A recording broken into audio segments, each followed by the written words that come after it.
윤석열 대통령 탄핵 소추안 표결을 하루 앞두고 탄핵 찬성으로 입장을 선회한 한동훈 대표와 윤 대통령 간의 독대가 이뤄졌습니다. 여러 곳에서 대통령이 국회에서 의원들을 체포하라는 취지의 지시를 내렸다는 증언도 나오고 있습니다. 현재 전국 상황을 정호김 전 새누리당 의원, 박원석 전 정의당 의원과 짚어봅니다. 어서 오세요. 네, 정말 한치 앞을 내다볼 수 없는 형국인 것 같습니다. 어제만 해도 탄핵 소추안이 통과되지 않도록 노력하겠다던 한동훈 대표가 오늘 갑자기 탄핵 찬성 쪽으로 입장을 선회했고요. 오늘 오후에는 윤석열 대통령과 만났는데 아직까지는 자신의 마음을 변하게 할 그런 대통령의 워딩이 없었다. 이런 반응이 나오고 있거든요. 어떻게 보셨습니까? 오늘 만남은 윤 대통령의 요구로 만났다라고 지금 알려져 있는 것으로 봐서는 윤석열 대통령도 상당히 급했다라는 해석이 가능할 것 같고요. 근데 사실은 만나서 대화한 시간이 예상보다 그렇게 길진 않았습니다. 그리고 돌아와서 자기의 어떤 생각이 바뀌지 않았다라는 입장을 한동훈 대표가 또 피력하고 있기 때문에 당내에서 지금 내일 표결에 임해야 되는 의원들은 상당한 혼선에 빠진 것 같습니다. 근데 원래 국회의원은 헌법기관이고 또 이거 굉장히 중요한 대통령의 명운과 관련된 문제니까 자기 소신을 잘 반영해서 깊이 생각해서 국회의원으로서의 한 표를 지금 행사해야 되는 것 아닌가 이런 생각이 들고요. 한동훈 대표가 다녀와서 함구했다고 하지 않습니까? 예. 그거는 대통령이 여전히 변한 게 없다라는 것을 방증하는데 어제까지만 하더라도 언론 보도를 통해서 대통령이 여전히 경로한 상황이다. 이렇게 얘기하고 있기 때문에 본인의 비상계엄 선포에 대해서 그거 자체가 잘못이 아니라는 인식의 변함이 없다라는 것인지 심지어 지금 한동훈 대표가 제기했던 그 주요 정치 인사 체포령과 관련해 가지고 부정을 하지 않았다라는 것인지 이런 것에 대해서 석연치 않은 측면이 있습니다. 예. 오늘 한동훈 대표와 윤석열 대통령의 회동, 그 이후에 한 대표의 발언들 어떻게 들으셨습니까? 일단 한 대표로서는 아마 만족스러운 답변을 못 들은 것 같아요. 오늘 아침에 한 대표가 그 직무집행 정지가 즉시 필요하다라고 하면서 했던 얘기가 대통령이 여전히 그 비상계엄 선포에 대한 인식의 변화가 없고 또 당에서 한 대표를 위해서 요구했던 조치들이 있습니다. 대통령의 탈당이라든지 그 비상계엄에 관련된 그런 이제 이 군 관계자들이나 혹은 내각의 관계자들이나 직무집행 정지라든지 그리고 대국민 사과라든지 이런 게 하나도 지금 수용이 안 되고 있는 상황이거든요. 그런데다가 어제 밤 사이에 아마도 당일날 그 특전사령관의 입을 통해서 혹은 국정원 1차장의 입을 통해서 주요 정치인들을 체포해서 이 방첩 그 사령부로 연행하려고 했던 이 사실에 대해서 구체적인 제보를 아마 받고 확인을 한 것 같아요. 그러면 이제 당일날 비상계엄의 그 내란 목적성이 한층 뚜렷해지는 거거든요. 이건 도저히 이제 용납할 수 없다 이런 판단이 들어서 직무집행 정지, 즉 이제 탄핵에 찬성할 수 있다는 입장을 내비쳤는데 그럼에도 불구하고 오늘 대통령이 국민들한테 아직 입장 표명을 할 때가 아니고 본인이 지시하진 않았다. 이런 정도 얘기에 그친 것 같아요. 그래서 아마 한동훈 대표 돌아와서 오늘 오전에 있었던 그 본인의 판단을 뒤집을 만한 얘기를 듣지 못했다 이렇게 얘기를 하고 있는데 저는 그 한 대표의 말씀이 조금 애매해요. 그러니까 어제까지 그 탄핵안이 통과되지 않도록 노력하겠다 이것도 좀 애매하게 얘기했거든요. 경우에 따라서는 통과될 수도 있는데 나는 노력하겠다 이런 거였지 않습니까? 오늘도 탄핵이라는 말은 절대 쓰지 않습니다. 그렇죠. 그러니까 이 직무 정지가 필요하다라는 얘기만 하고 있어서 이게 달리 해석될 여지도 좀 있어 보이고 그리고 당론을 바꾸긴 어렵겠지만 이렇게 또 본인이 스스로 약간 자포자기하는 듯한 얘기를 하는데 당대표가 당론 변경을 강하게 요구하고 그걸 그 국회의원들을 상대로 설득하고 또 당원들을 상대로 설득하고 이렇게 할 수 있는데 이제 그런 의지까지는 지금 보이지 않는 것 같아요. 그래서 한 대표의 심중이 뭘까? 여전히 그 탄핵 트라우마, 배신자 프레임 이런 거를 의식하는 걸까 그런 생각마저 드는데요. 어쨌든 아직 국민의힘의 의총이 안 끝났는데 의총 끝날 때까지 좀 지켜봐야 될 것 같고 지금까지 상황이 흘러온 과정을 보면 객관적으로 의총에서 당론이 변경이 이루어지기는 좀 어려워 보여요. 그렇다면 헌법기관인 국회의원들이 아까 의원님 말씀하셨듯이 개개인의 어떤 양심과 소신에 따른 표결을 기대해 볼 수밖에 없고 이 사안의 성격이 당론 뒤에 숨을 수 있는 성격이 아닙니다. 헌법 수호의 의무를 가진 국회의원들이 이런 헌정체제의 헌정체제가 중단될 뻔했던 상황, 대통령의 위헌적이고 불법적인 계엄 선포로 인해서 우리 헌법체제에 위기가 왔던 상황에 대해서 어떻게 판단할 건가 이 문제이기 때문에 이건 당론 뒤에 숨을 문제가 아니다. 저는 그렇게 봅니다. 네, 오늘 오전에 있었던 한동훈 대표의 입장 선회 그때 당시 발표 먼저 듣고서 얘기 마저 나눠보도록 하겠습니다. 윤석열 대통령이 주요 정치인들 등을 반국가 세력이라는 이유로 고교 후배인 여인형 방첩사령관에게 체포하도록 지시했던 사실, 신뢰할 만한 근거를 통해서 확인했습니다. 여인형 방첩사령관이 그렇게 체포한 정치인들을 과천의 수감장소에 수감하려 했다는 구체적인 계획이 있었던 것도 파악되었습니다. 윤석열 대통령이 대한민국의 대통령직을 계속 수행할 경우에는 이번 비상계엄과 같은 극단적인 행동이 재현될 우려가 크고 그로 인해서 대한민국과 대한민국의 국민들을 큰 위험에 빠뜨릴 우려가 크다고 생각합니다. 대한민국과 국민을 지키기 위해서 윤석열 대통령의 조속한 직무 집행 정지가 필요하다고 판단합니다. 네, 방금 들은 속보 먼저 전해드리겠습니다. 국가수사본부가 조지호 경찰청장 등 3명의 휴대전화를 확보했다는 소식이 들어왔습니다. 예, 경찰청장과 서울경찰청장 그리고 국회 경비대장의 휴대전화를 이미 제출받아서 확보했다는 소식인데요. 보다 자세한 내용은 저희가 이어지는 뉴스에서 전해드리도록 하고요. 오늘 그 경찰 고발 대상에 조지호 경찰청장 그리고 김봉식 서울경찰청장, 목현태 국회 경비대장 등 경찰 수뇌부 인사들도 포함이 됐는데 국가수사본부가 경찰청장과 서울청장, 국회 경비대장의 휴대전화를 확보해서 지금 조사를 진행 중이라는 소식이 들어왔습니다. 네, 조금 전에 한동훈 대표가 오늘 오전에 발표했던 입장 선회 그 내용을 들으셨는데 오후에 대통령을 만나고 나서 대통령이 현재로선 특별한 조치를 안 한다고 한다. 제 판단을 뒤집힐 만한 말을 못 들었다라고 했다는 입장이 이제 전해져 들어오는 건데요. 만에 하나 윤 대통령이 잘못을 인정하고 사과를 하고 원하는 특별한 조치를 한다면 한 대표의 입장은 또 바뀔 수 있는 겁니까? 시간이 있겠습니까? 오늘 더군다나 이제 국회로 움직인다라는 이야기가 있어서 또 상당히 긴장이 고조되었었는데 결국은 사실인지의 여부는 확인되지 못한 채 무산되었습니다. 그런데 이제 한동훈 대표가 이렇게 애매한 입장을 취하는 데는 그 말씀하신 대로 탄핵 트라우마가 작동하는 것은 사실입니다. 근데 사실 지금 반국가 세력 또 종북 세력의 패악질하면서 소위 그 방첩 사령관에게 체포를 지시했다라는 정치인 리스트가 국정원 1차장에 의해서 밝혀졌는데 여기에 야당 인사들은 사실 반국가 세력이라기보다는 이제 정적에 해당하는 사람들인데 유일하게 여당 인사로서 한동훈이라는 이름이 올라가 있는 것에 대해서 본인도 상당히 당혹스러웠지만 보는 사람들도 참 당황스러웠습니다. 근데 이러한 그 내용을 보면은 대통령의 그 반국가 세력에 대한 인식이 상당히 사감이 작동하는 반국가 세력이었던가 하는 의아한 마음을 가질 정도인데요.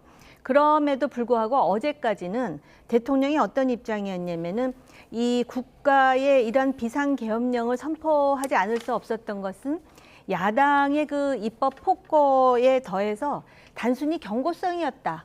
그리고 국회가 그 계엄령을 해제하라는 의결을 할 것까지도 감안했었다.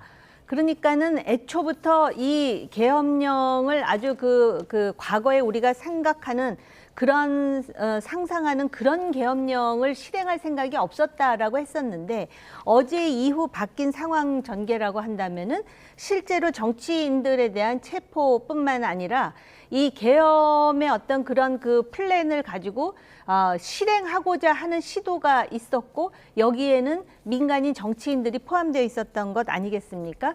그래서 오늘 아침에 아마 최고회의에서 그런 발표를 한 것 같은데 친윤으로부터 상당히 지금 반발을 받고 있는 것은 사실이고요. 그 과정에서 대통령을 만났는데 아마 제가 볼 때는 또 상당 시간 대통령이 자신의 이 국가 비상계엄령 선포는 이러한 거기 때문에 잘못이 없다라는 얘기를 듣고 온 것인가.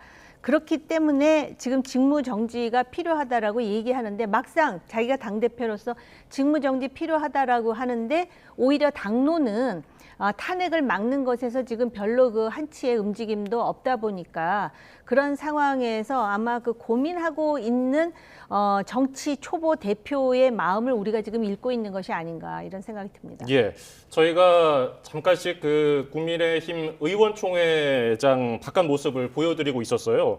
잠시 뒤에 아마 그 의원총회가 끝나면은 관련된 내용을 한동훈 대표나 추경호 원내대표가 발표를 할 텐데 단일 대우가 어느 정도 이루어질 것인가 아니면 어느 방향으로 한동훈 대표 목소리가 받아들여질 것인가 어떻게 전망하십니까?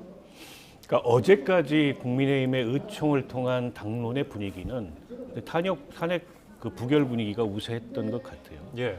물론 의원들 개개인들로 보면 개별적으로 탄핵에 찬성할 수밖에 없다 이렇게 이미 그 입장을 밝힌 중진 의원들도 있고 그리고 소장파 의원들 같은 경우에는 탄핵에 찬성한다는 입장은 아니었지만 임기단축 개헌을 수용하고 대통령이 진정성 있게 국민들한테 사과할 것을 요구했지 않습니까? 예. 그렇게 이제 개개인들의 마음은 굉장히 복잡할 것 같아요. 그런데다가 제가 앞서도 말씀드렸듯이 사안의 성격이 당론 뒤에 숨을 수 있는 성격이 아니다. 이거는 헌법기관으로서 개개인이 입장을 분명히 해야 되고 헌법 수호의 의지를 분명하게 드러낼 거냐, 아니면 저렇게 위헌적이고 불법적인 일종의 이제 내란 혹은 친위 쿠데타를 용인하고 동조한 세력이 될 거냐, 이 갈림길에 전 서 있다고 봅니다. 때문에 오늘 이제 의총이 끝나고 또 다시 당론을 재확인한다 하더라도 그게 국민의힘의 의원들 모두의 개개인의 마음을 대변하는 건 아닐 거다라고 저는 생각을 하고 이게 이제 당론 결정이라는 게 보통은 발언을 쭉 하고 나서 우세한 방향으로 그냥 결정을 합니다. 그 중에 이제 숫자를 세 가지고 몇 명은 찬성이고 몇 명은 반대 이렇게 하지 않거든요. 지난번에 당론 채택할 때도 중진들이 쭉 나와서 얘기하고 박수로 추인합시다 이렇게 된 거 아니겠어요? 근데 제가 거듭 말씀드리지만 너무나 엄중한 사안이기 때문에 그런 식의 당론 채택을 할 수 있는 이게 무슨 법안을 통과시키거나 아니면 뭐 정기국회 예산안에 대한 이런 여당의 대응 방침을 정하는 혹은 특검법에 대해서 우리 이렇게 대응하자고 정하는 것과 차원이 다른 그런 엄중한 이슈이기 때문에 저걸 당론으로 채택한다는 것 자체가 저는 부적절하다고 생각해요. 국회의원 개개인들의 그런 헌법기관으로서의 양심과 이성과 소신에 맡겨야 될 문제다. 그렇게 봅니다.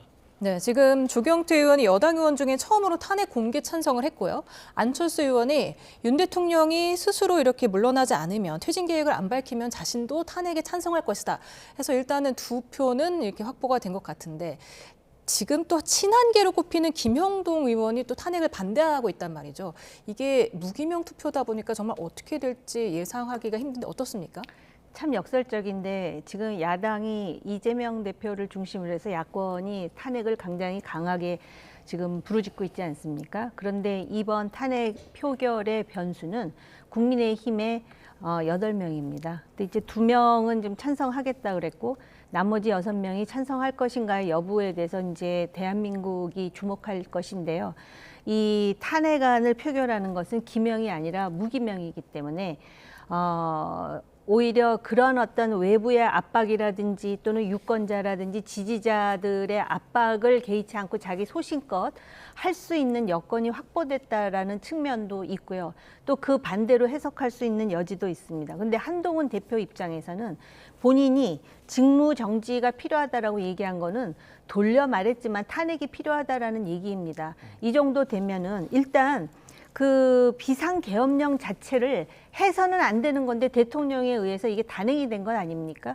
박근혜 대통령과의 차이는 무엇이냐? 박근혜 대통령은 먼저 무슨 비상계엄이라든지 이런 식으로 해가지고선 헌법에 위배됐다라는 것에 대한 명확한 사실을 인지할 만한 행동을 먼저 자극해서 했던 것이 아닌데 이 경우는 오히려 대통령이 자초한 측면이 있습니다. 그래서 6명과 관련해서 그 친한계의 한 사람이 반대를 했지만 만약에 이게 8명이 확보가 돼서 통과된다면 그나마 그 108명 중에 상당히 그 당내의 입지가 약한 한동훈 대표가 나름대로 자기 목소리를 관철했다라는 평가를 받게 되지만 그 후에 상당히 극단적인 위치에 있는 우파 지지자들로부터의 어떤 공격이라든지 그건 이제 감수해야 될 요소가 될 것이고요. 만약에 그런데 8표가 안 됐다 그러면 아마 그 국민의 특히 그 야권 지지자들이나 중도에 있는 사람들의 거센 반발과 함께 그 한동훈 대표가 당 대표로서의 어떤 자기 역할도 제대로 못한다는 평가와 함께 굉장한 혼란이 또 초래될 가능성도 있습니다. 예. 앞서 박 의원님은 네. 의원 개개인이 헌법기관으로서 각자의 판단에 맡기는 게 좋겠다 이런 의견 주셨는데 8년 전 기억을 더듬어 보면은 당시에 여당이었던 새누리당 의원 128명 중에서 최소 62명이 찬성을 한 것으로 알려져 있단 말이죠. 맞습니다. 이번에는 한 어느 정도 이탈표가 나올 것으로 그러니까 그 예상하세요? 당시에도 이탈표가 그 정도까지 나오리라고 표결 직전까지 생각을 못했어요. 근데 막상 이제 표결에 들어가고 나니까 그런 결과가 나왔고 그때는 당론으로 가결, 부결 이런 걸 정하지를 못했죠. 워낙 내부에 심각한 상황이었기 때문에. 근데 저는 그때보다 훨씬 더 위중하고 심각한 이슈라고 생각합니다. 그때 박근혜 전 대통령이 받았던 혐의는 이제 직권남용이에요. 주요 혐의가. 그리고 이제 최순실 등등이 어떻게 보면은 그 대통령 권력을 등에 업고서 여러 가지 불법 비리를 저질렀는데 그런 것들을 방조했거나 혹은 거기에 조력했다. 이게 주요 혐의거든요. 그리고 검찰 수사가 일정하게 진행된 다음에 검찰의 공소사실에 기초해서 이제 탄핵 소추안이 만들어졌는데 지금은 그거하고 너무 다른 게 국민들이 직관적으로 실시간으로 총을 든 계엄군이 국회 입법권을 찬탈하려는 시도를 목격을 했어요. 예. 그리고 대통령이 그걸 지시한 겁니다. 그런데다가 지시 내용이 가면 갈수록 구체적으로 그것들이 확인이 되고 있고 어떻게 보면 이게 단지 감정적으로 대통령이 흥분 상태에서 위헌 위법적인 그런 계엄 조치를 한 게 아니고 사전에 치밀하게 계획된 내란 목적성이 뚜렷한 그런 친위 쿠데타였다라는 성격이 확인이 되고 있어요. 이런 상황에서 당론으로 과거의 탄핵 트라우마 때문에 우리가 이번에 또 탄핵을 하게 되면 향후 20-30년간 보수는 권력을 다시 잡을 희망이 없다. 이런 식의 공학적인 혹은 당리당략적인 판단을 가지고 이걸 대했다가는 저는 정말 국민의힘이라는 정당은 물론 국회의원 개개인들이 국민들로부터 더 큰 심판에 직면하게 될 거라고 보고요. 때문에 이건 헌법기관 개개인인 국회의원들이 자기 양심과 소신과 이성에 따라서 판단하도록 놔두는 게 맞다. 그렇지 않고 당론으로 이걸 강제하려고 그랬다가 성공해도 실패해도 저는 큰 문제가 될 거다. 이번 회기 중에 설사 탄핵이 부결된다 그래서 이게 끝나지 않습니다. 다음 회기에 또 올라올 거고 오늘 대규모 이제 수사단을 검찰과 경찰이 꾸렸는데 거기서 구체적인 수사 내용이 확인이 돼서 내란 목적성이나 이 쿠데타로서의 성격이 뚜렷해지면 그때는 이제 빼도 박도 못하는 상황이 되는데 때문에 지금 저는 국민의힘의 개개인의 의원들이 정말 그 양심과 소신과 이성에 따라서 이 합리적인 그런 판단을 내려야 된다고 봅니다. 그래서 제가 조금 부언을 해드리자면 그 당시에 탄핵을 하고 탄핵 트라우마 때문에 몇몇 의원들이 특히 유승민 의원을 포함해서 배신자로 낙인이 찍히고 그런 상황에서 향후 20-30년은 집권하지 못할 거라는 좌절에 빠졌었는데 우리나라 정치를 보면은 그게 2017년 아니에요? 근데 2021년 서울시장, 부산시장 보궐선거에서 국민의힘이 이기고 또 2021년 대선에서 또 국민의힘 후보로 등장한 윤석열 후보가 대선에 당선이 되고 그다음에 2022년 지방선거에서 국민의힘이 압승을 합니다. 지금 이 상황은 민주당이 만든 게 아니에요. 국민의힘 스스로 또 대통령이 많은 부분 작동을 하면서 작용을 했기 때문에 민주주의라는 거는 잘못한 것에 대해서는 오히려 통렬한 반성을 보이는 것이 국민으로부터 표를 받고 신뢰를 받는 원인과 그 동기가 되죠. 근데 지금은 어떻게 수습을 하려도 어제까지는 젊은 의원들이 그래도 좀 임기 단축이라도 하면서 시간을 벌면서 수습하려고 그랬었는데 오늘은 반국가 세력이라고 할 수 없는 정치인들을 대상으로 그것도 한동훈까지 포함해가지고 체포해서 어디다 구금하려고 했다라는 건 아닙니까? 근데 만약에 그거를 이거는 그냥 그 시나리오인데 국민들이 막으면 국민들에 대해서는 또 어떻게 그러면 하려고 그랬다라는 것인지 생각만 해도 이거는 아찔한 내용이고 비상계엄이라는 말을 보수 진영의 한 사람이 제가 이렇게 말을 할 줄도 몰랐어요. 그래서 그런 차원에서 잘 생각해 볼 문제다라고 얘기하고 싶어요. 네. 말씀하신 증언들이 오늘 참 많이 충격적인 증언들이 많이 나왔습니다. 홍장원 국정원 1차장이 대통령이 통화에서 자신이 직접 들은 통화에서 대통령이 이번 기회에 다 잡아들여서 싹 다 정리해라고 지시를 했다. 이런 얘기를 했었고 또 용산에서는 자신 1차장 때문에 1차 비상계엄이 실패했다면서 대통령이 노발대발하며 자신을 경질하라고 했다. 이런 얘기를 여러 명한테 들었다는 건데 1차 비상계엄이 실패했다. 2차, 3차도 있다는 얘기입니까? 아니 그래서 이제 비상계엄 시나리오가 그 실패에 대비해서 여러 차례 갖고 있었던 거 아니냐 이런 의혹마저 제기가 되고 있고 또 군내에서 여러 가지 제보들이 온다. 이게 이제 민주당 안팎에서 그런 얘기들이 나오고 있어서 또 다른 어쨌든 비상계엄에 대비해야 되는 거 아니냐. 그래서 국회의장께서 국회 경내에 헬기가 착륙하지 못하도록 대형 차량을 주차하는 이런 조치, 또 단전 조치에 대비해 가지고 비상발전기를 가동할 수 있는 이런 조치까지 취한 거 아니겠습니까? 저도 그 증언을 듣고 굉장히 충격적이었는데요. 아시겠지만 국정원은 국내 정치에 관여할 수 없고 수사권도 없습니다. 근데 그런 국정원에 연락을 해서 특정 정치인들을 체포하라 이렇게 지시했다는 것 자체가 불법이고 그리고 그게 어떤 도대체 그 판단하에서 그런 지시를 할 수 있는지 너무 놀라운 얘기고요. 당연히 뭐 국정원에서 그걸 수행할 수도 없고 수행할 인력도 없습니다.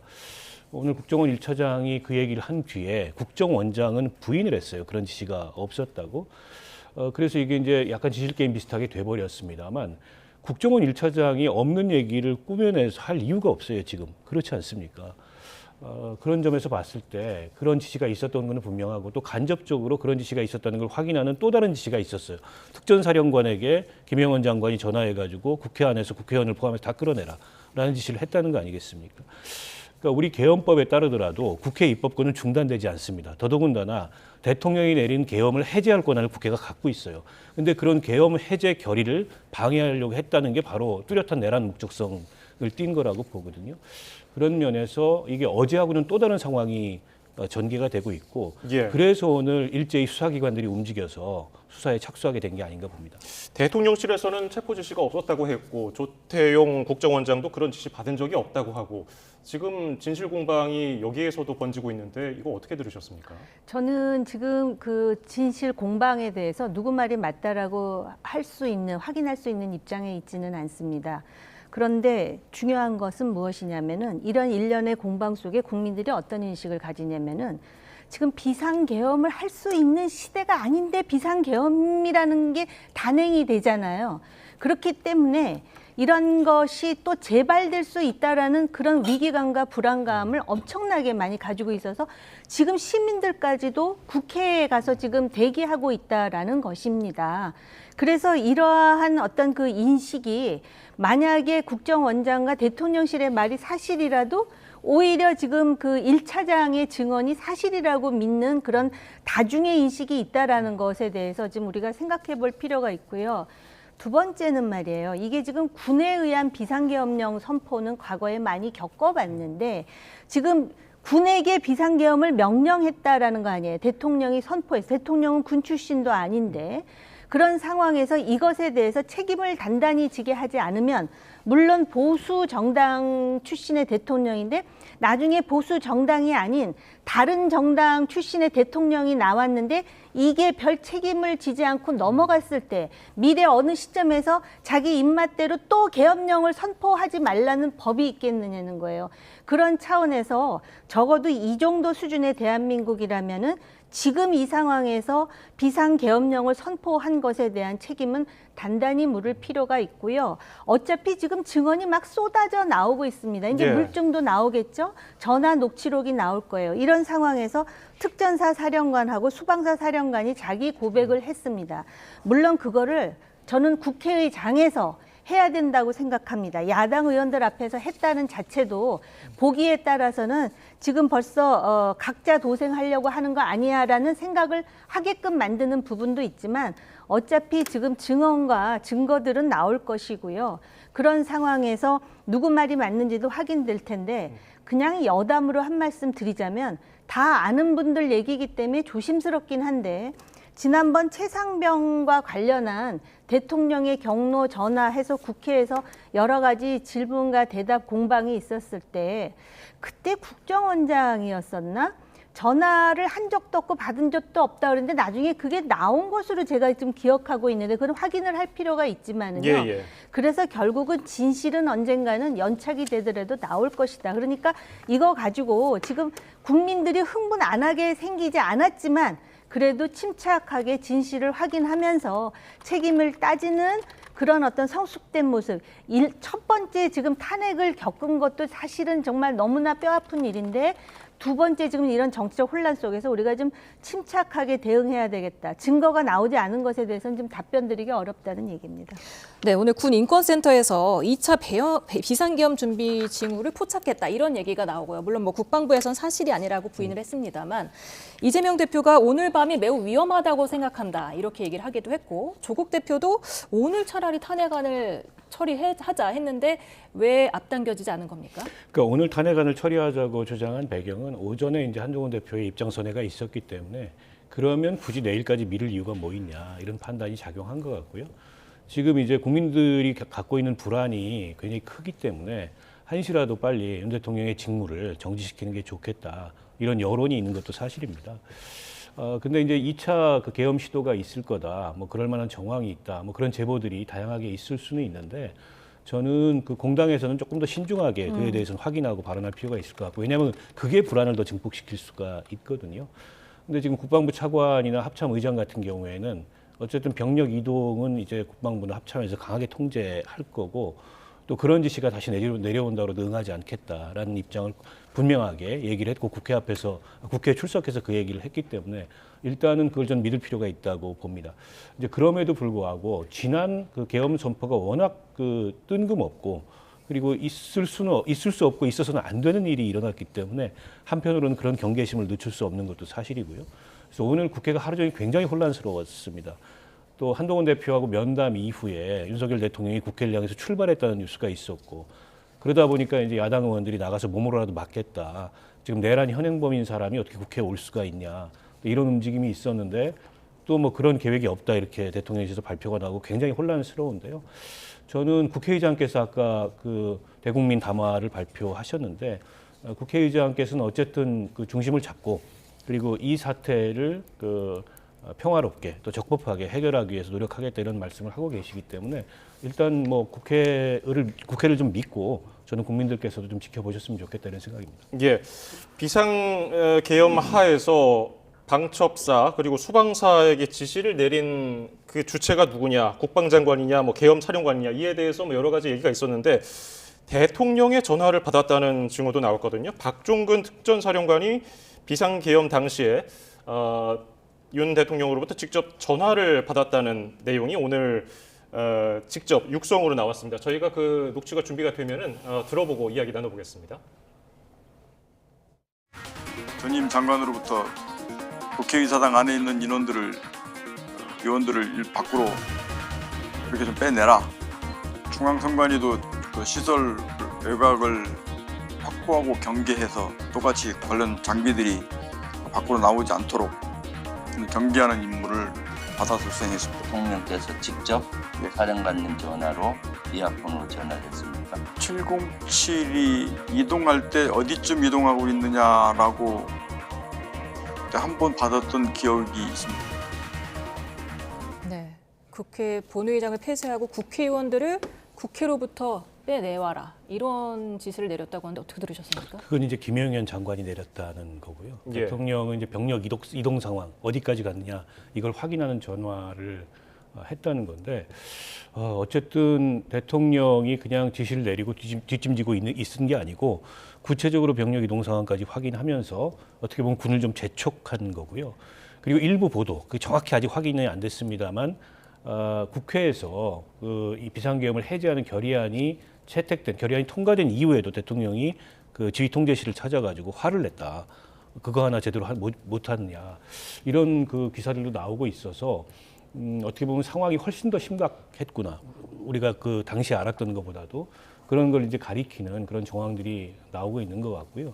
무엇보다 당시에 그 계엄군이 국회 내에 들어온 것이 그냥 우발적으로 일종의 이제 무력 시위 차원에서 들어온 게 아니고 치밀한 계획을 가지고 국회 입법 기능을 마비시키고 그리고 주요 인사들을 연행하기 위해서 들어왔다는 게 점점 뚜렷해지고 있기 때문에 그러면 그에 따른 형사적 책임이 훨씬 더 무거워지는 그런 상황이 아닌가 싶습니다. 앞서서 대통령실은 대통령이 정치인 등 체포하라는 지시를 한 적이 없다고 했고 조태용 국정원장도 그런 지시를 받은 적이 없다고 했는데 김 전 장관은 이제 국회의원들을 끌어내리라는 지시를 내렸고요. 그리고 네, 또 대통령 잠시만요. 대통령실이 그런 입장을 냈다가 1분 만에 삭제하는 해프닝도 벌어지지 않았습니까? 네, 그렇습니다. 무엇보다도요, 지금 비상계엄령 국회의 해제 결의에 따라 해제하겠다는 그런 그 발표 이후에 대통령이 입장을 표명하지 않습니다마는 적어도 주권자인 국민들 앞에 이 문제에 대한 본인의 생각과 입장을 밝혀야 되는 것이고요. 그 다음에 김용현 전 장관이 됐습니다. 그런데 본인이 정의 운운 구국의 결단 운운했단 말이죠. 그렇다면은 국회장에 나와서 자기가 무엇을 어떻게 했는지에 대해서 밝히는 것이 국민에 대한 도리라고 생각하고요. 지금 방첩 사령관도 아직까지 뭐 책임을 지금 물은 것도 아니고 어디 있는지 나타나지도 않고 전화 인터뷰를 간간히 하는 것 같은데요. 그렇게 당당하게 계엄을 선포해서 실행할 정도면은 답변을 하고 이것이 잘못됐다라는 걸 뒤늦게 깨달았으면은 그거에 대한 사죄를 하는 것이 맞다라고 생각하고 지금 수방사, 그다음에 특전사 사령관 뭐 여러 가지 얘기를 하는데요. 저는 솔직히 저 야당 의원들 앞에서 저런 얘기를 마치 또 사적인 그런 형태로 자기 사무실에 앉아서 하는 거 저거 자체도 적합하지 않다고 생각을 합니다. 국회의장에 와서 당당하게 자기가 뭐 명은 받았으나 소극적으로 함으로써 일종의 항명을 했다라는 식으로 일종의 뭐라 그럽니까? 저는 변명같이 들리는데요. 명을 받았을 때 이건 아닙니다라고 얘기한 사람은 국무위원 중에도 그다음에 장성들 중에도 정치인들 중에 뭐 아는 사람이 있었는지는 모르겠지만 지금 아마 그런 모습을 보는 국민들이 더 분노가 치미는 것 아닐까 이렇게 생각을 합니다. 그래서 본인이 뭘 잘못했는지 수사기관에 그리고 국회의장에서 얘기를 하고요. 대통령실에서는 처음에는 그 정치인들 체포와 관련해서 부인하다가 나중에 거둬들인 것으로 봐서는 사실이었나라고 추측은 할 수 있을 것 같고요. 그 다음에 그 국정원장의 그 주장과 관련해서는 1차장과 주장이 다른 만큼 이거는 그 시비곡직을 수사와 조사를 통해서 밝히면 될 일이라고 생각을 합니다. 그래서 책임 있는 사람들에 대해서 책임을 확실히 물고 이런 것에 대해서 막 그 국회의원들이 국회의장에서 엄청나게 큰 소리로 막 소리를 지르면서 얘기하는데 소리 지르지 않고도 충분히 질문할 수 있습니다. 성숙된 모습으로 이 진위를 파악해서 책임을 물을 사람들은 반드시 책임을 묻고 또 국회의원들은 적어도 이런 것에 대한 표결은 헌법기관이고 배지 달고 다니면서 자기 소신을 충분히 표출하기를 바랍니다. 곽종훈 특수전 사령관이 김용현 전 장관이 자신에게 3개의 임무를 맡겼다라고 했는데 그중에 하나가 국회 통제, 그리고 또 하나는 선관위 경계 임무를 지시했다는 건데 선관위는 왜 그렇게 하는 겁니까? 그게 단순한 경계 임무는 아니었던 것 같아요. 그래서 선관위에 그 선거 정보를 관리하는, 그 선거 데이터를 관리하는 핵심 부서가 있는데 거기를 사실상 압수수색을 했던 거, 거기를 타겟으로 했던 것 같고요. 그러니까 지금 김영원 장관도 인정을 했는데 지난 그 총선에 부정선거 의혹을 규명하기 위해서 선관위에 계엄 인력을 보냈다라는 건데 좀 이해가 안 가죠. 이를테면 국회 같은 경우에는 국회의 그 표결을 막기 위해서 뭐 보냈다. 그게 이제 불법적이고 위법적인 거긴 하지만은 그게 성립이 되는데 선관위에 계엄 선포 2분 만에 들어갔습니다. 그리고 국회보다 훨씬 더 많은 인력이 들어갔어요. 그러니까 애초부터 목적이 이게 부정선거 의혹을 사실로 만들기 위해서 이 비상계엄을 일으킨 거 아니냐. 그리고 실제 극우 유튜버나 이런 분들이 그런 주장을 계속 해왔습니다. 지난 총선부터 시작해서 부정선거가 저질러지고 있고 또 그 선거정보관리국이 그걸 주도하고 있고 거기에 압수수색을 해야 되고 실제 그 담당 공무원들을 고발까지 하기도 했어요. 그걸 위해서 비상계엄을 선포해야 된다. 이런 논리까지 있었는데 정말 세간에서 얘기하는 대로 윤 대통령이 그런 극우 유튜브의 세계관에 깊이 빠져가지고 이번 일을 만약에 벌인 거라면 정말 한심하기 그지 없는 건데요. 조금 더 이제 사실규명이 필요하고 수사가 이루어질 필요가 있겠습니다만 선관위는 독립된 헌법기관입니다. 그리고 계엄법에 의해서 그 기능이 정지되거나 계엄법에 의해서 이 장소가 그 이 기관이 장악될 수 있는 그런 기관이 아니에요. 그 자체도 위헌적인 요소가 있고 선관위에서도 오늘 그런 입장을 표명한 거기 때문에 저 선관위에 대한 저런 형태의 압수수색 혹은 뭐 이제 점거 저것도 이제 일종의 이제 이번 그 계엄의 불법성 혹은 위헌성을 한층 더 가중시키는 그런 장면이 아닌가 싶습니다. 예, 국회에 투입된 계엄군보다 선관위의 계엄군들이 수가 더 많았고 더 이른 시간에 투입됐단 말이죠. 어떤 논리에서 투입이 됐다고 보세요? 지금 박 의원님이 충분히 말씀하셨는데요. 그 극우 유튜버가 그 윤석열 대통령의 의식을 상당히 지배한 것인가라는 의심을 가지기에 충분한데요. 제가 안타까운 거는 극우 유튜버들의 주장과 생각이 그게 보수가 아닙니다. 정말 보수의 가치를 갖고 있다면은 비상계엄령의 B자도 나오지 않아야 이게 보수의 가치인 것입니다. 그런데 지금은 어느 틈엔가 이 보수 정당의 그들의 입지가 커지면서 그들이 때로는 언론에도 이렇게 상당 부분 활동을 하면서 그런 생각이 마치도 정상적인 보수의 생각인 것처럼 호도하는데 거기에 지금 대통령이 영향을 받아가지고 부정선거 몇 년 묵어갖고 이미 검경에 의해서 혐의가 없다고 밝혀진 부정선거와 관련된 진실을 밝히기 위해 그리고 또 한 가지 100번을 양보해서 그렇다 치더라도 그 진실을 밝히기 위해 비상계엄이 필요한 겁니까? 그건 아니지 않습니까? 그런 차원에서 상당히 문제가 있고요. 그다음에 지금 반국가 세력 뭐 이런 얘기를 하면서 그 적시된 사람들을 보면은 대체로 윤 대통령과 척을 진 정치인들이 많은데요.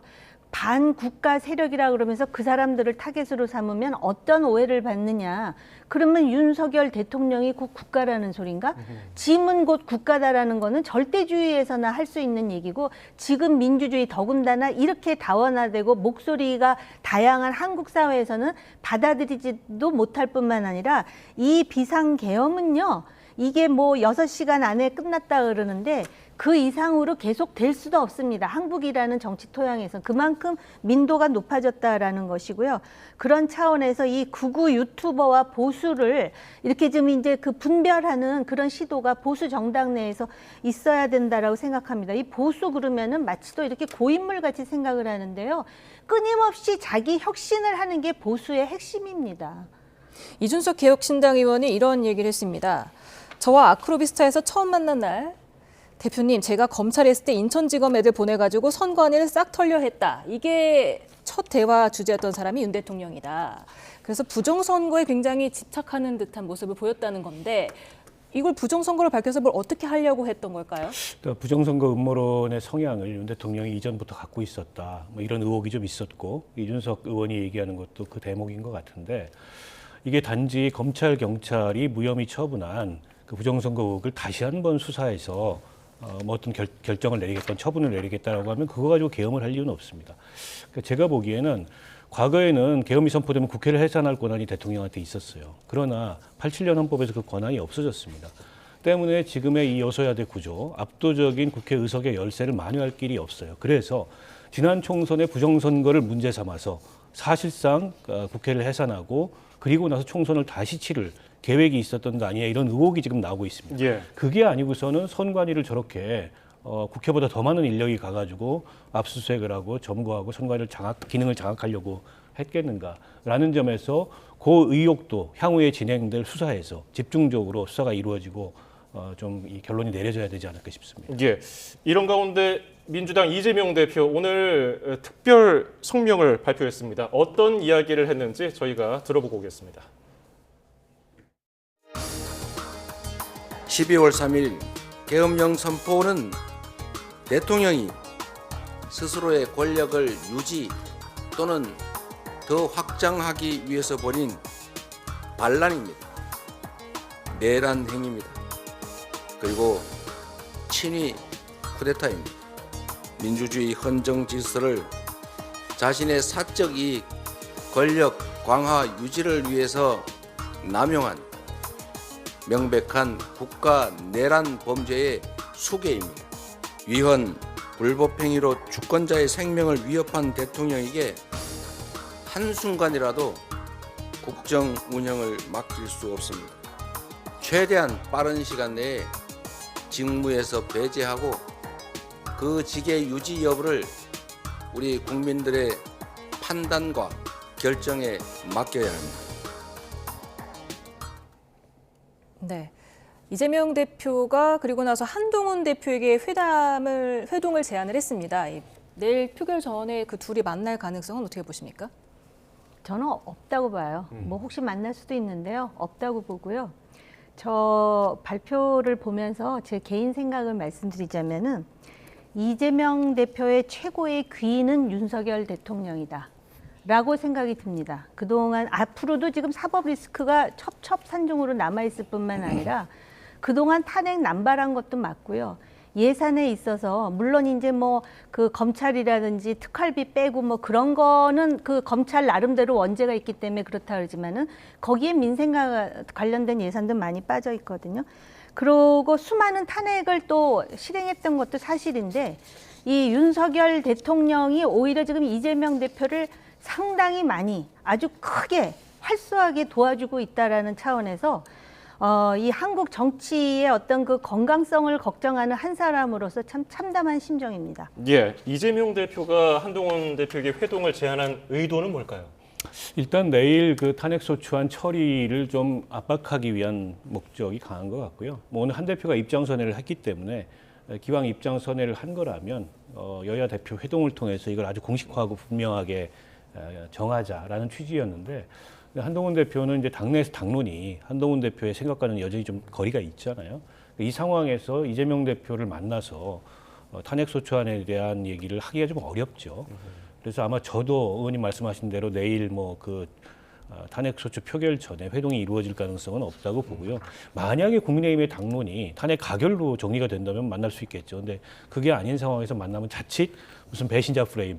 지난번에 본회의장에서 마주쳐가지고 악수했던 장면을 가지고도 지금 국민의힘의 그 핵심 지지층이나 보수층 내에서는 한동훈 배신자다 이런 얘기들이 돌고 있는데 예. 한동훈 대표로서는 그러기 좀 어려워 보입니다. 네, 지금 지금 대통령의 입장은 아직까지도 표명을 하지 않고 있는데 언제쯤 입장 표명이 나올 것으로 보십니까? 저는 사실 좀 엉뚱한 생각을 했는데요. 오늘 대통령이 국회를 향해서 움직인다고 하지 않았습니까? 그랬을 때 국회의장께서 아직 경호와 관련해서 협의도 되어 있지 않고 또 사실 시민들이 대통령을 보면 얼마나 흥분하겠습니까? 이제 그런저런 이야기를 하면서 혹시 국회를 방문할 거면 사전에 협의를 해달라. 그래서 오늘은 좀 방문을 하지 말아달라 그랬는데요. 이게 이제 한국 정치 문화의 특징인 것 같습니다. 미국에서는 뭐 법안 통과를 위해서라도 대통령이 하시라도 국회를 방문해갖고 헌법기관인 의원 한 사람 한 사람을 설득하는 게 이게 아주 일상화된 일인데 대통령 한번 행차하는 것에 대해서 물론 지금 상황이 엄중하기는 합니다만은 한번 그 경호를 단단히 해가지고 국회에 오겠다고 하니 무슨 얘기를 하는지 들어봤으면 어땠을까라는 개인적인 생각은 있습니다. 예, 메시지 발표 방식이라든지 시기에 대해서는 언제가 적절하다고 판단하세요? 그러니까 저는 이미 늦었다고 생각합니다. 그러니까 사고를 크게 쳤는데 그러면 그에 대해서 잘못한 게 있으면 인정하고 책임질 게 있으면 책임지겠다라는 입장을 표명해야 되는데 들리는 얘기는 야당 때문이다. 이게 내가 잘못한 거 하나도 없다. 이 얘기밖에 들리지 않고 그렇다면 여전히 그 인식을 갖고 있는 게 아닌가 의심스럽고요. 여전히 본인의 어쨌든 임기에 연연하고 어떻게 보면 본인의 이제 정치적 이 정치적 위기로부터 본인의 안위만을 생각하는 그런 모습이 아닌가 싶고요. 국민들 생각은 안 하는 거죠. 그런 면에서 저는 이 비상계엄을 선포한 그 행위 자체도 심각한 문제가 있지만 그 이후에 국정 책임자로서 이 상황을 관리하는 대통령의 모습은 정말 무책임하고 실망스럽습니다. 네. 윤석열 대통령의 비상계엄 선포를 비판하는 촛불 집회가 국회 앞에서 열렸습니다. 네, 참가자들은 윤 대통령에 대한 탄핵안 표결을 촉구하면서 목소리를 높이고 있다고 하는데요. 현장에 있는 취재기자를 연결해 봅니다. 윤태인 기자. 네, 국회대로에 나와 있습니다. 네, 당사 앞에서 집회가 열렸는데 현재 어떤 상황입니까? 네, 제 뒤로 깃발이 줄지어 있고 또 도로에 가득하게 사람들이 서 있거나 앉아 있는 모습 보실 수 있으실 텐데요. 저희 취재진이 오후 5시부터 이곳에 와서 상황을 살펴봤는데 퇴근 시간이 다가오면서 점점 더 많은 사람들이 국회대로에 몰리면서 더욱더 많은 사람들이 참석하고 있었고 이곳 국회대로를 가득 채웠습니다. 촛불 집회는 오후 6시 20분쯤부터 이곳 국회대로에서 시작했습니다. 윤석열 대통령에 대한 탄핵소추안 표결이 이뤄질지 국회 움직임에 시선이 쏠리는 가운데 주최 측은 윤 대통령 탄핵과 김건희 여사 특검법을 촉구하는 국민동의청원에 사흘도 안 돼 19만 명이 참여하는 등 시민들도 윤 대통령의 퇴진을 바라고 있다고 주장했습니다. 또 탄핵소추안에 대해 반대 입장을 당론으로 낸 국민의힘에 대해서도 강력한 경고를 보낸다면서 대통령이 퇴진할 때까지 많은 시민들이 집회에 함께해 줄 것을 호소했습니다. 앞서 오후 4시에는 근처에 있는 국민의힘 중앙당사 앞에서 국민의힘을 규탄하는 민주노총의 결의대회가 열렸습니다. 계엄이 선포됐던 지난 3일 밤에도 국민의힘 대부분 의원이 국회가 아닌 당사에 있었던 것과 이후 국민의힘이 탄핵에 반대 입장을 내놓은 걸 비판했습니다. 앞서 국민의힘 당사 앞에서는 탄핵 반대 당론을 철회해달라는 대학생들의 기자회견 등 다른 집회들도 이어졌습니다. 이곳에는 시간이 지나면서 촛불을 든 시민들이 점점 더 많이 모이고 있습니다. 시민 촛불 집회는 내일도 이곳에서 오후 3시에 진행될 계획입니다. 지금까지 국회대로에서 YTN 윤태일입니다. 네.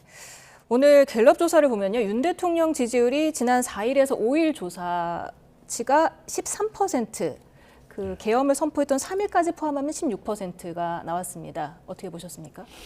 그러니까 이제 최저 지지율이 나온 거죠. 13%면. 근데 이제 그때만 하더라도 당일날 국회 계엄군이 들어갔던 것에 대한 충격과 분노는 있었지만 이 사안의 본질적 성격이 뭐냐, 그에 대해서는 아직 논의가 그렇게 막 이루어지지 않고 있는 상황이었는데, 이제 그런 어떤 정황들이 나오고 증거들이 나오고 그런 논의가 본격화되면서 저는 지지율은 더 폭락할 가능성이 높고, 또 탄핵소추안이 어떻게 되는지 그 향배도 굉장히 중요할 것 같아요. 일각에서는 위기감을 느끼는 보수층이 결집할 거다. 근데 저는 그 결집은 다 한 거라고 봅니다. 여기서 더 결집할 게 없고요. 예. 그리고 아무리 보수층이라고 하더라도 저거는 용인할 수 있는 21세기의 대한민국이라는 이 나라에서 용인할 수 있는 모습이 아니거든요. 그런 면에서 이미 뭐 지지율이라는 게 이렇게 크게 의미가 없는 상황이 돼버렸지만 상황은 더 나빠지지 않을까 이렇게 예상합니다. 다음 주 추이는 어떨까요? 이게요, 잘 봐야 될 부분이 박근혜 전 대통령의 경우에 있잖아요. 지지율이 그 태블릿 PC가 그 보도되면서 그냥 땅으로 곤두박질을 치거든요. 그러면서 그냥 탄핵의 분위기가 막 무르익었단 말이죠. 그런데 비상계엄령을 선포했습니다. 그런데 여전히 10%대죠. 이게 무슨 의미냐. 일단 탄핵을 한번 겪어보니까 보수를 지지하는 사람들 사이에선 이거 또 할 일은 아니다. 대통령이 고아서가 아니에요. 막상 탄핵 끝나고 나서 정권이 바뀌었는데 나아지는 것도 없더라. 거기서 거기더라. 이제 이런 여러 가지 경험칙이 반영되는 측면이 있다라는 것이고요. 지금 박 의원님 말씀대로 그 아주 그 보수 핵심들이 완전히 지금 결집되는 측면도 있겠지만 제가 볼 때는 더 떨어질 가능성은 여전히 있다라고 보고요. 예. 그런데다가 일각의 보수에서는 어떻게 생각하냐면 지금 비상계엄령 선포했지만 단순히 충격요법이다. 그냥 무력 시위한 것이다. 이런 식으로 이제 좀 이렇게 뭐라 그럴까? 좀 이렇게 그 완곡하게 문제를 좀 해소하려고 그러는데 이것이 이제 그 표결에서 어떤 과정, 그다음에 무슨 사실이 또 드러나느냐 여러 가지 변수가 작동할 것 같습니다. 이재명 이거 생각보다는 많이 나오는 거죠. 네, 이재명 대표가 대통령 되는 게 싫어서 그런 거 아닌가 싶기도 하는 그런 생각도 들고요. 장내 정치 지도자 선호도를 봤더니 이재명 대표가 29%, 한동훈 대표 11%였습니다. 오늘 입장 선회로 한동훈 대표가 조금 지지율이 오를 가능성이 있다고 보십니까? 글쎄요, 지금 이 상황에서 그 차기 대권주자나 정치인들 개개인의 유불리, 개개인의 지지율 이런 게 뭐 그 의미 있는 건가 싶어요. 그러니까 지금은 이 헌법적 위기를 누가 평화롭게, 그리고 누가 어쨌든 국민들의 걱정을 최소화하면서 누가 대한민국의 헌법과 법률에 따라서 적법하게 해결하느냐, 이게 더 중요한 문제고, 예. 그런 리더십이 저는 더 돋보일 거라고 생각합니다. 여기서 정치인들이 개개인의 어떤 유불리나 지지율이나 이런 거를 의식하고 행동하게 되면 그게 표가 안 날 리가 없거든요. 그러니까 지금은 윤석열 대통령에 대한 문제의식이 국민들이 강하기 때문에 어쨌든 직무정지시키고 탄핵해야 되는 데에 집중돼 있지만 그게 끝난 이후에는 또 이제 그 과정에서 여러 정치인들의 모습과 메시지와 발언과 태도와 이런 것들을 평가하고 어떻게 보면 원점에서 그걸 다시 이제 국민들이 바라보게 되지 않을까 저는 그렇게 생각합니다. 예, 알겠습니다. 지금까지 정호김 전 새누리당 의원, 박원석 전 정의당 의원이었습니다. 두 분 고맙습니다. 감사합니다.